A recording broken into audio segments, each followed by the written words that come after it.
She thought she could bully me with fines.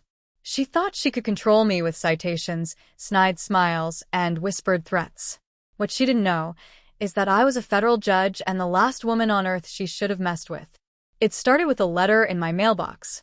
An invitation from my old high school rival, now self-appointed president of the Willow Creek HOA, Karen Thompson. Her mission? Strip my family's century-old Victorian home of everything that made it mine. The purple trim, the heirloom roses, even my grandmother's wind chimes. When I said no, they came for me.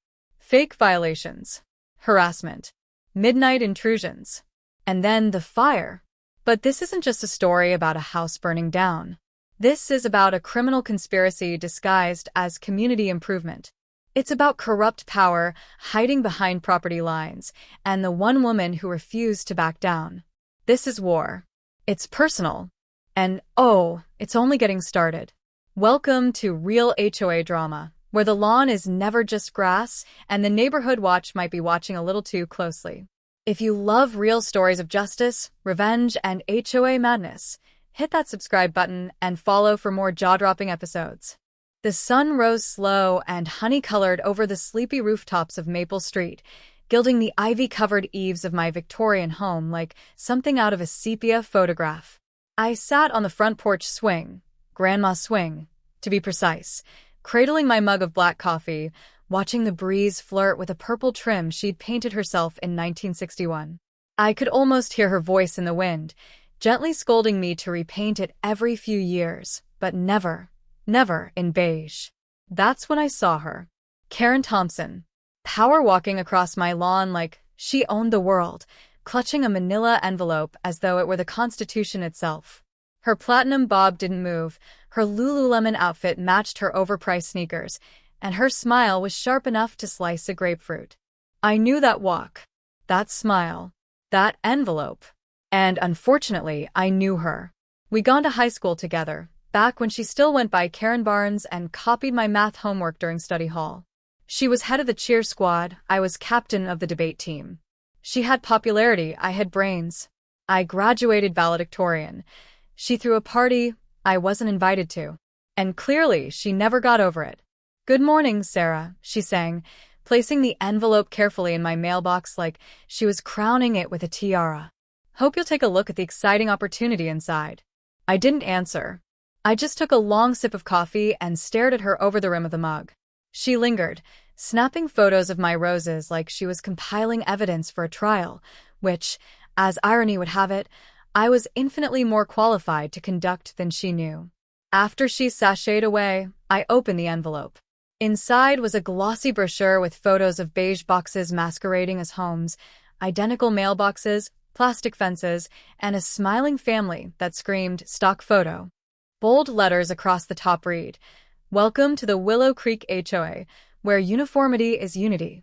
It came with a list of mandatory property modifications. Repaint house in approved neutral tones, read, boring. Remove all non-conforming flora, read, grandma's heirloom roses. Eliminate auditory nuisances, read, my antique wind chimes that played Clair de Lune at dusk. The kicker? A $5,000 initiation fee and $350 in monthly dues. For the privilege of being told how to mow my lawn. That evening, I walked over to her oversized McMansion and rang the doorbell.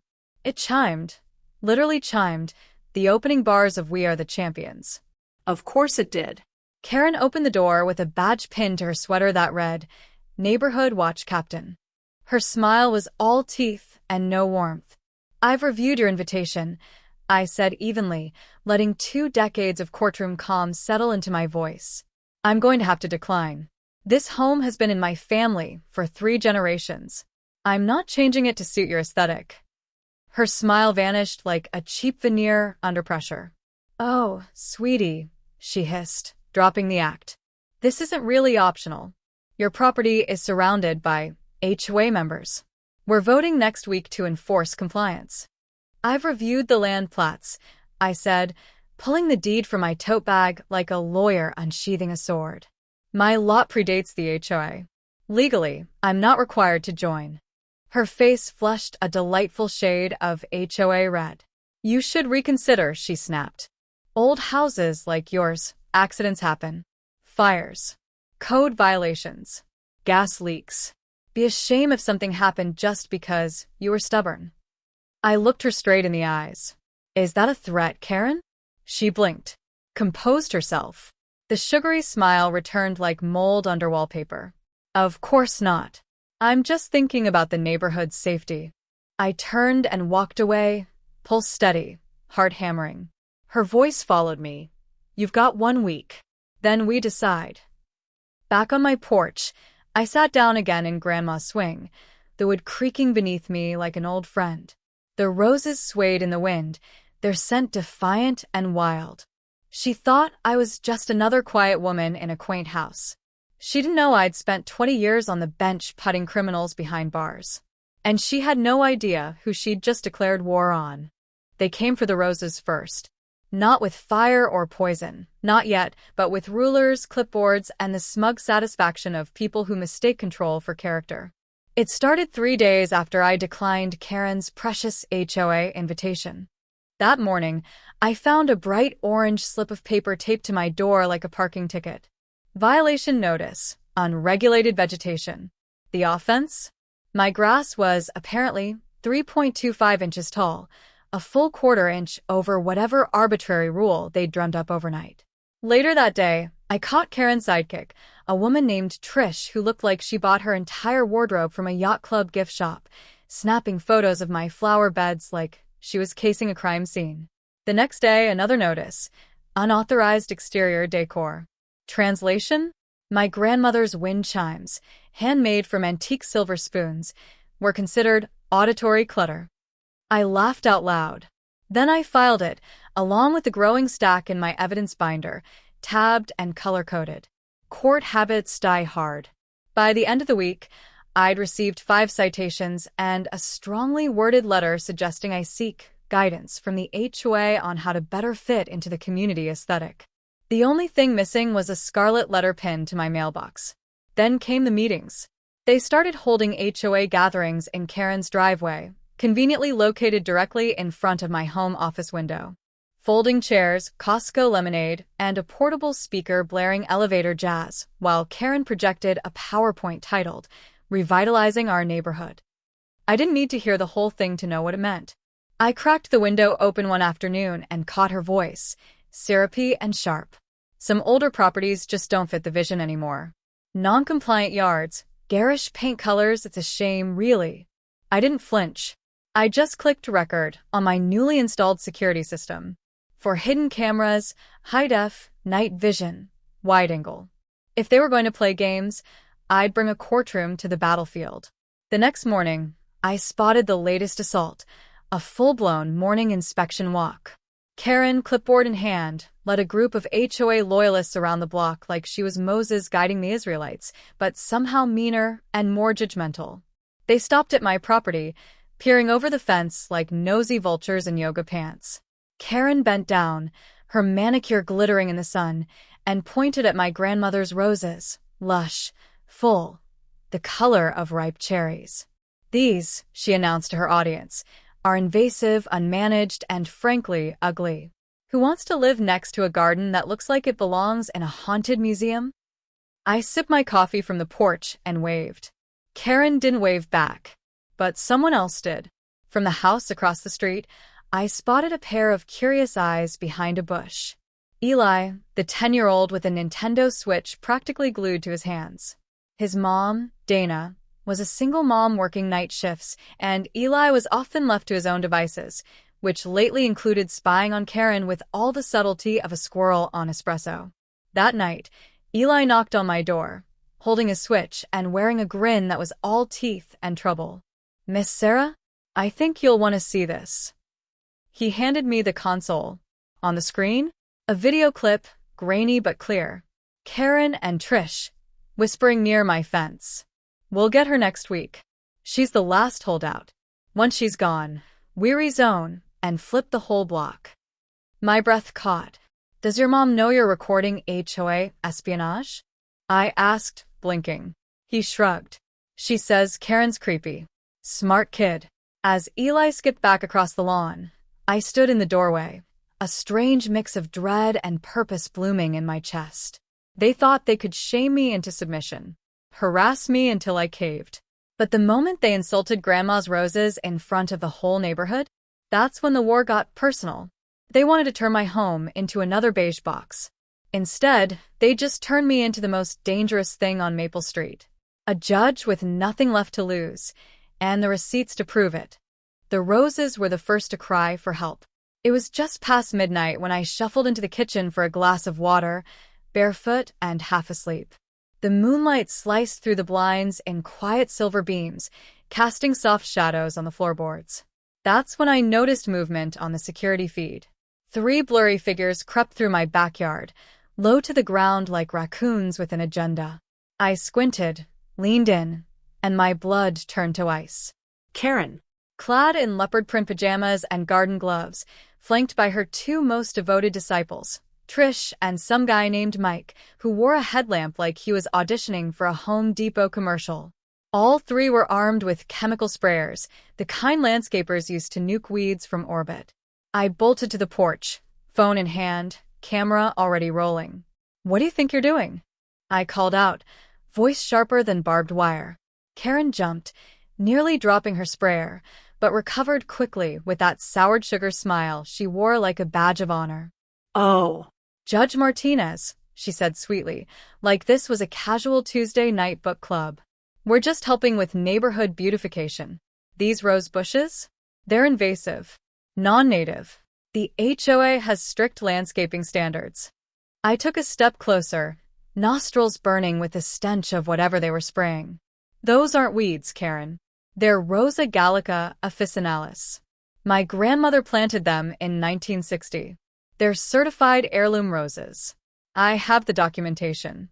And by the way, this is private property." Trish shifted uncomfortably. Mike avoided eye contact. But Karen stood her ground, deadpan as ever. "Well, someone complained about the smell," she said, sniffing like she'd just walked into a dump site. "And the thorns? Total hazard. You wouldn't want a child getting hurt, would you? Behind a locked fence?" I countered, flipping on the security floodlights. The garden lit up like a stage set, spotlighting 3 intruders in crime scene detail. That's when I heard the unmistakable creak of boots on gravel. Bob. Karen's husband and former police sergeant.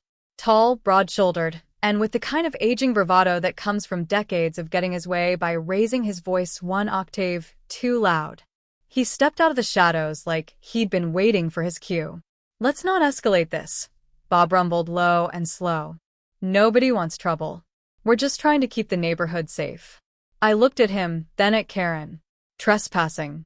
Property damage. Attempted vandalism. I can call the sheriff, or I can call the state attorney's office. Which one would you prefer?" Bob's smirk faltered. Karen opened her mouth to reply, but I turned and walked back inside, locking the door behind me. They stayed out there another 30 seconds, whispering and pretending to check the soil, before finally slinking off into the night.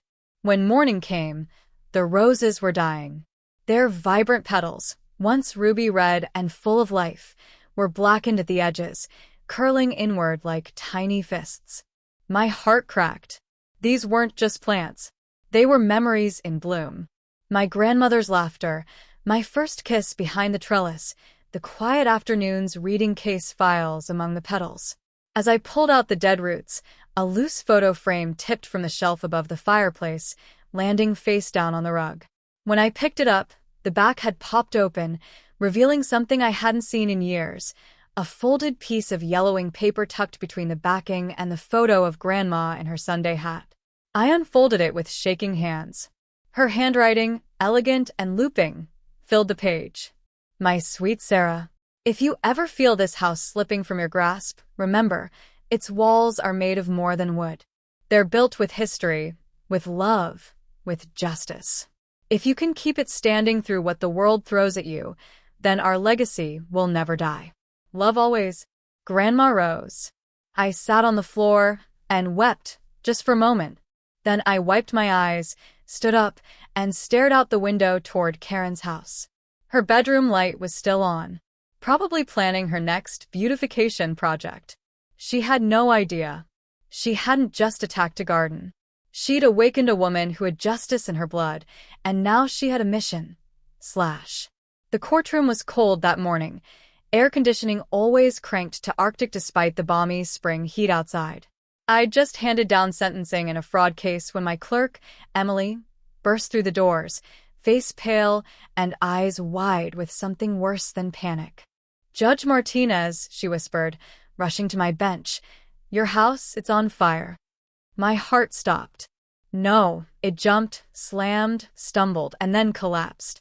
I couldn't feel my legs as I tore off my robe, heels echoing down the marble hallway like gunshots.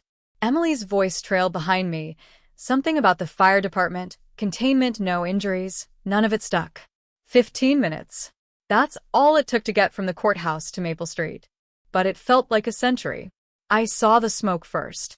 Thick, black, curling into the sky like a dark flag waving in triumph. Then the heat hit, waves of it pulsing through the windshield as I screeched to a halt in front of what used to be home. My Victorian beauty was gone. The purple trim? Ash. The porch swing Grandma had rocked me in? Cinders. The windows where I used to watch thunderstorms while grading papers? Shattered. The wind chimes, God, the wind chimes, melted into silence. Firefighters were everywhere, shouting, spraying, climbing. I stood there, frozen, breathing in memories turned to smoke. Then I saw her, Karen Thompson, standing across the street like a tourist at a disaster zone. Designer yoga pants, oversized sunglasses, coffee mug in hand. She tilted her head when she saw me, smiled faintly, and took a long, satisfied sip, like she was watching a demolition she personally ordered. I don't remember speaking. I don't remember crying. But I remember the smell, wood, smoke, chemicals. Something wasn't right. I stumbled toward the fire chief. "Ma'am," he said gently, "looks like it started near your electrical panel. These old houses, wiring like that's a hazard." But it wasn't. I'd had an inspection just last week. Everything up to code, all approved. Because I knew what I was up against. I dug into my purse, pulled out my phone, and opened the security camera app, hands trembling, thumbs sweaty. Nothing. The footage cut off at exactly 3 a.m., 4 hours before the fire. Cameras offline. Not failed. Disabled. This wasn't an accident. It was an operation. I stared across the street again. Karen had joined 2 other HOA board members, Trish and Mike. They were whispering, pointing at the smoldering ruins like property assessors evaluating their next acquisition. And then it hit me like a gavel to the chest. This wasn't about roses. It wasn't about trim colors or grass height. It was arson.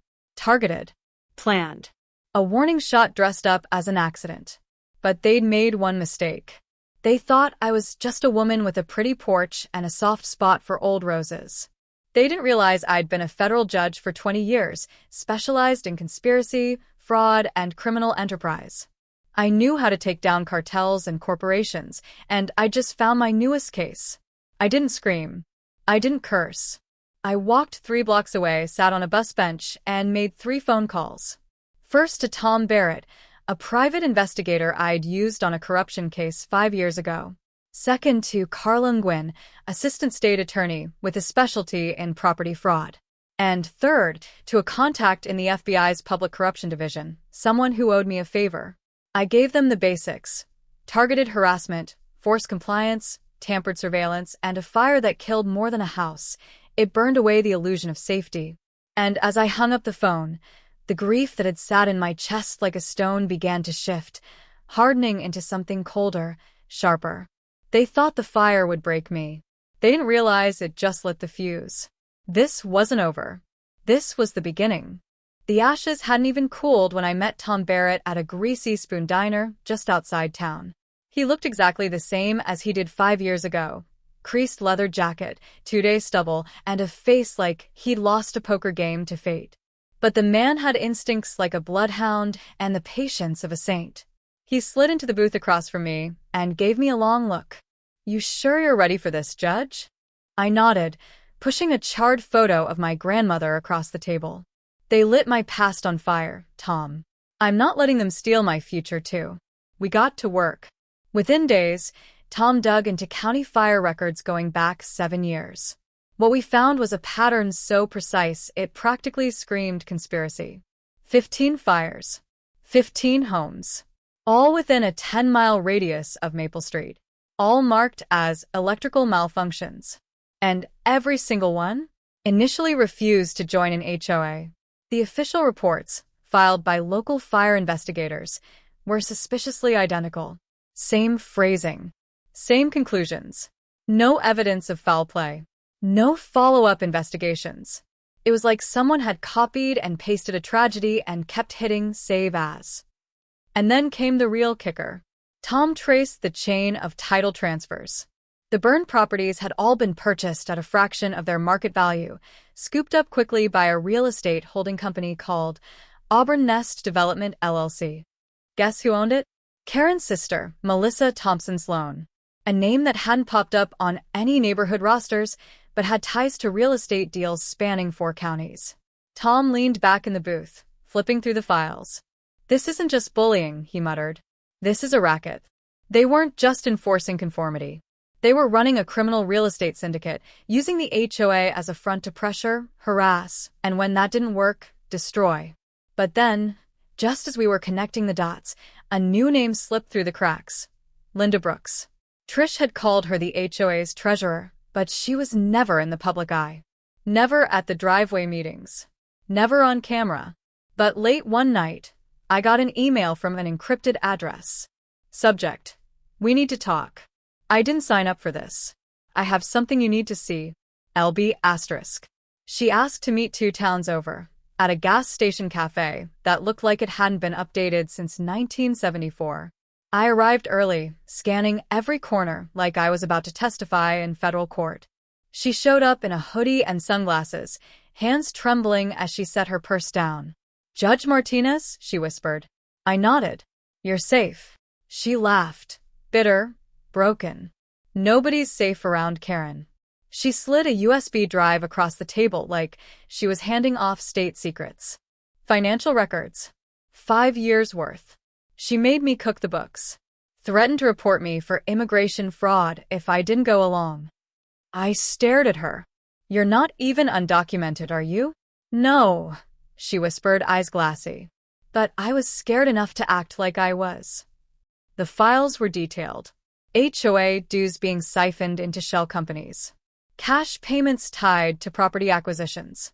Bonus, thank you, transfers after each fire, labeled as landscape consultation. Linda wiped her eyes. I can't live with this anymore. I loved this neighborhood. We were supposed to build something safe. Not this. I nodded. You just did the bravest thing anyone's done in this mess. Outside, the wind kicked up a swirl of old leaves, and for a moment I imagined Karen's McMansion being stripped of its smug paint and designer landscaping. She'd built her empire beneath a banner of community pride. But now the flames were creeping under her feet, and she didn't even know it yet.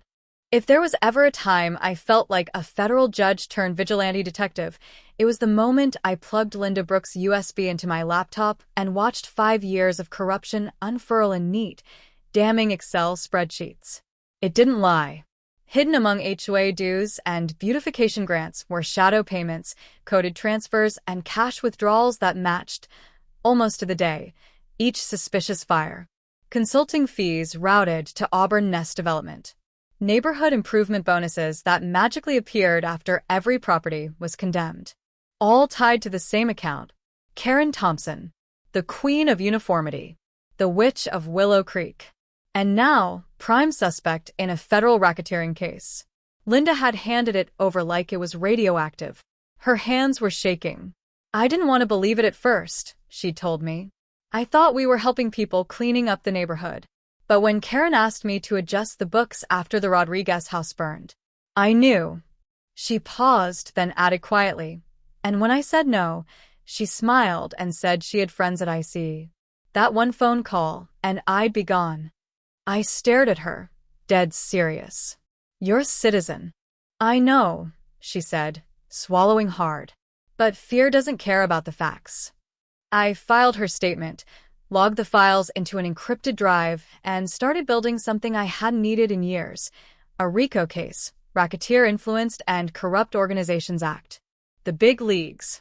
The same law we use to bring down mob families, white-collar fraud syndicates, and corrupt cops. And now, a suburban tyrant with a penchant for beige and blood money.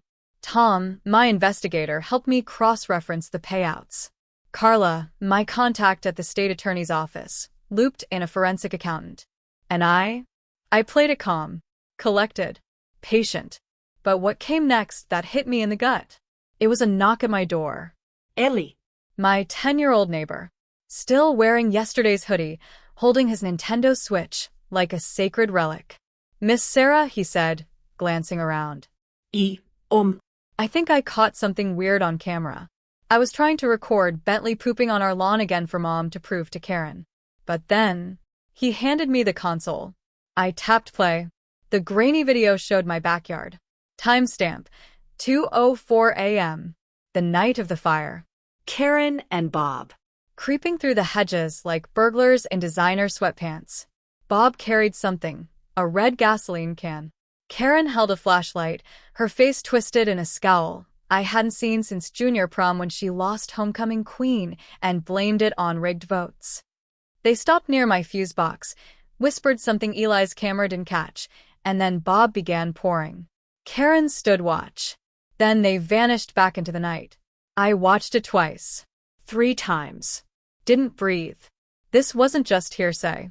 It wasn't implication. It was evidence. Direct, visual, undeniable. I looked down at Eli, who was now nervously picking at a sticker on his Switch. "Does your mom know you have this?" "She's at work," he said. But I thought maybe it'd help. I dropped to one knee.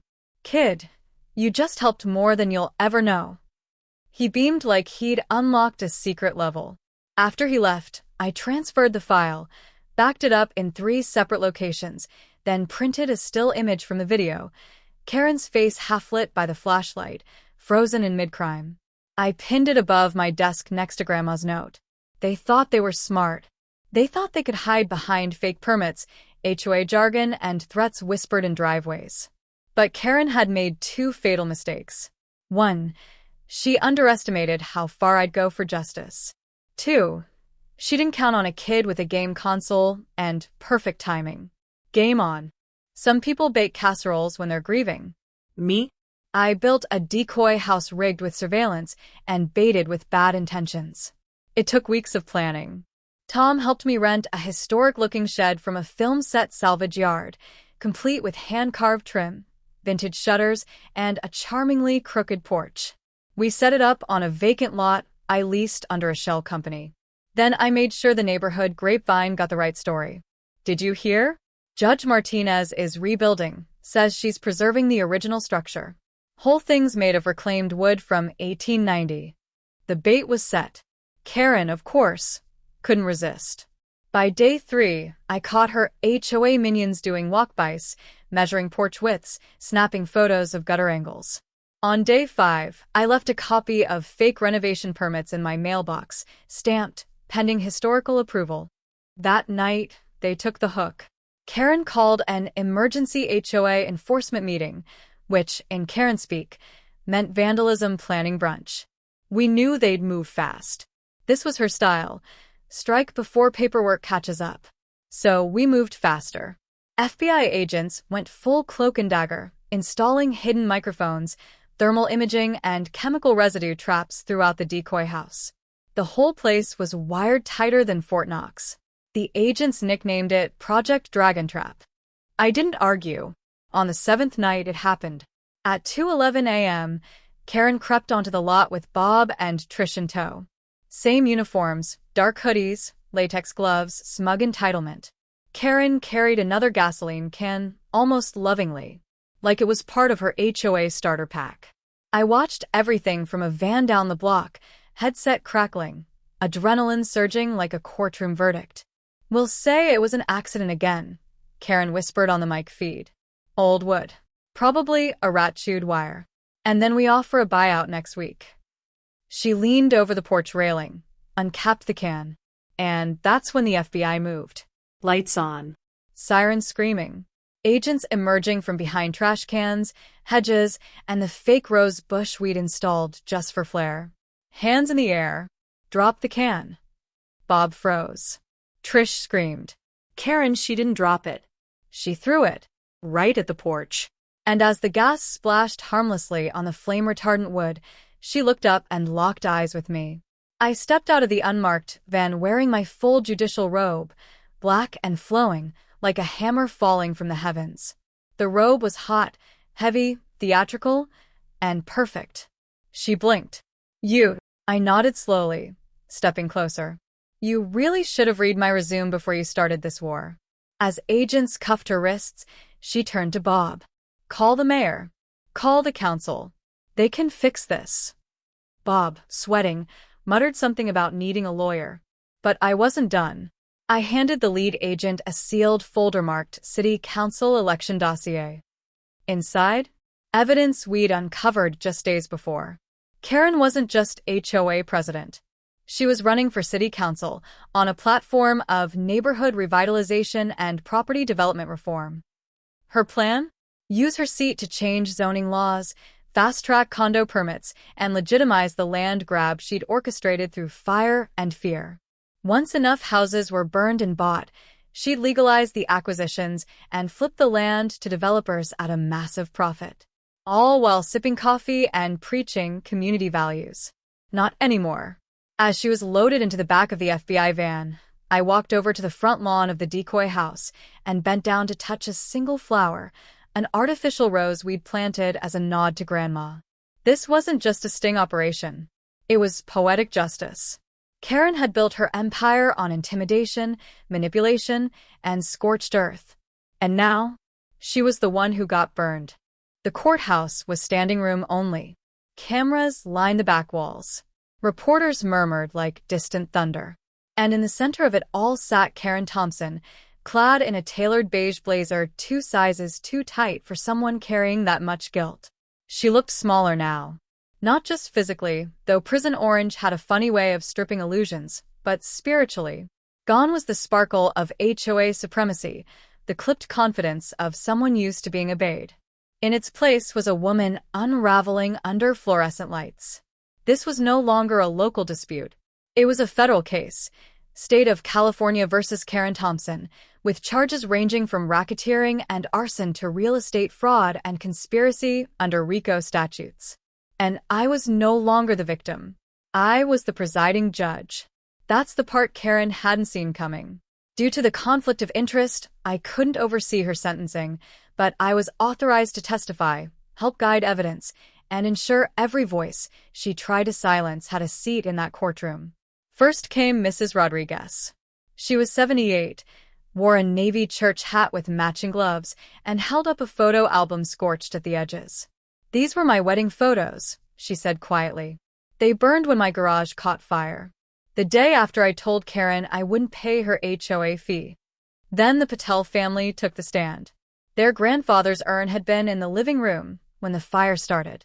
They spoke in broken English, but their grief was fluent. Each witness painted the same picture: rejection, retaliation, and ruin. Then came the hard evidence. Tom Barrett, now in a crisp suit and matching tie, laid out the paper trail. The cash deposits, the shell companies, the zoning plans tied directly to Karen's campaign donors. And finally, we played the clip. Eli's footage appeared on the big screen, grainy but crystal clear in meaning. Karen and Bob at 2 a.m., whispering near my fuse box, the gas can in his hand. Her voice, distinct, sharp, like a snake dressed for brunch. Once it burns, she'll have no choice but to sell. The courtroom gasped. Karen went rigid in her seat. Even her attorney sat back in silence, like the air had been sucked from his lungs. But the real twist came next. Bob took the stand. He'd been stoic through the whole trial. Refused to speak to investigators. Hid behind decades of shield and badge bravado. But now, facing federal time and armed with a front-row seat to his wife's downfall, he cracked. I didn't light the match, he said, eyes low. But I didn't stop her either. He explained it all, how they'd target holdouts, wear them down with violations, let things accidentally happen, and then swoop in to buy the wreckage cheap. He admitted to disabling my cameras. He admitted to helping fake fire reports. He admitted to knowing exactly what they were doing. Karen stood mid-testimony and screamed, "Liar!" so loudly that the judge banged her gavel twice before ordering her removed from the room. Bob didn't flinch. He just looked at me and nodded. After the testimony concluded, I stepped out into the hallway and leaned against the cool marble wall, feeling something I hadn't in months. Closure. Not joy. Not satisfaction. Just the steady beat of justice finally catching up to cruelty. Karen had tried to turn our neighborhood into a battleground. She tried to turn my house into leverage, my past into rubble. But she forgot something vital. Evidence doesn't burn. And truth doesn't buckle under pressure. She started the fire. But I brought the courtroom inferno. And in that blaze, everything she'd built on lies turned to ash. The courtroom was silent when the judge read the sentence. Karen Thompson, 25 years in federal prison. No chance of parole. She didn't cry. She didn't flinch. She just stared straight ahead, as if refusing to acknowledge the world she no longer controlled. The board members beside her, Trish, Mike, even Bob, received 15-year sentences each. Their expressions ranged from dazed to defeated, their matching orange jumpsuits a far cry from the pressed polos and suburban smugness they'd once worn like armor. The verdict landed like the final gavel in a long, punishing symphony. And when the bailiff led them away in cuffs, heads bowed, you could almost hear the neighborhood exhale. But justice didn't stop at prison bars. The court moved swiftly to dismantle the empire Karen had built on fear and fire. Her beloved Auburn Nest Development LLC, the shell company funneling money from the ashes of families, was dissolved. Its assets seized.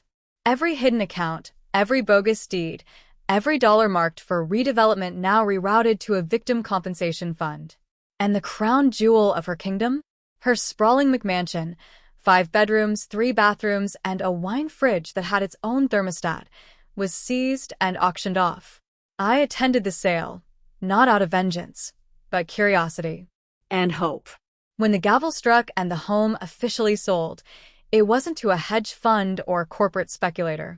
It was to the Diaz family, immigrants from Guatemala who'd spent years working 2 jobs apiece and living in a cramped duplex. They paid with pooled savings and a small community grant from the newly formed restitution fund. The day they moved in, the whole street turned up to help carry boxes. Mr. Diaz gave me a firm handshake and called me La Jueza Valiente, the brave judge. Their little girl, Camila, brought me a homemade thank you card with glitter that got all over my porch swing. It was the first time that old swing had held joy in a long while. And then, something happened that broke me wide open in the best way. During our first real neighborhood meeting, no agendas, no fines, just folding chairs and lemonade under string lights, Mrs. Rodriguez stood up, holding a small box. "I thought they were gone forever," she said softly. "But my daughter, she found them in the attic debris, behind a fallen beam." She held up a few faded, scorched photographs. Her wedding day. Her children as toddlers.